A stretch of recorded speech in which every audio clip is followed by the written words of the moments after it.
আসসালামু আলাইকুম দর্শক, যুক্ত হচ্ছি ক্রীড়াঙ্গনের খবর নিয়ে। আপনারা জানেন বাংলাদেশ জিম্বাবুয়ের প্রথম টেস্টের চতুর্থ দিন শেষে 3 উইকেটে জয়লাভ করেছে জিম্বাবুয়ে ক্রিকেট দল। অর্থাৎ সফররত জিম্বাবুয়ে দল এই মুহূর্তে 3 উইকেটে বাংলাদেশকে হারিয়ে ফুরফুরে মেজাজে রয়েছে।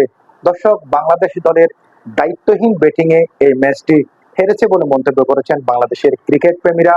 বাংলাদেশ দল যে 191 রান তারা প্রথম ইনিংসে করেছিল, তার জবাবে জিম্বাবুয়ে দল তাদের প্রথম ইনিংসে করেছিল 273 রান। এরপর বাংলাদেশ দ্বিতীয় ইনিংসে যেই ব্যাট করে সেখানে বাংলাদেশ দল করেছিল 255 রান, অর্থাৎ 174 রানের টার্গেট দেয় জিম্বাবুয়ে দলকে এবং 7 উইকেট হারিয়ে জিম্বাবুয়ে দল জয়ের লক্ষ্যে পৌঁছে যায়। অর্থাৎ 3 উইকেটে তারা জয়লাভ করে বাংলাদেশের সাথে প্রথম টেস্টে।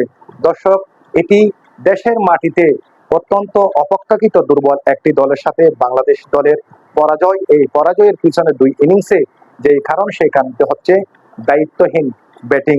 যদিও বা আমাদের বোলাররা মোটামুটি তারা ভালো করেছেন, তবে এখানে দায়িত্বহীন ব্যাটিং যেমন ছিল, তবে জিম্বাবুয়েন দলের যে ফাস্ট বোলার মোজারাবানি, তিনি দুর্দান্ত বোলিং করেছেন, তার কাছেই হেরেছে বাংলাদেশ। আশা করছি দ্বিতীয় যে টেস্ট হবে সেই টেস্টে বাংলাদেশ আবারও ঘুরে দাঁড়াবে। আপনারা ক্রীড়াঙ্গন সহ নানা খবরাখবর জানতে যুক্ত থাকবেন সবসময় নিউজ বাংলাদেশ 24 এর সাথে।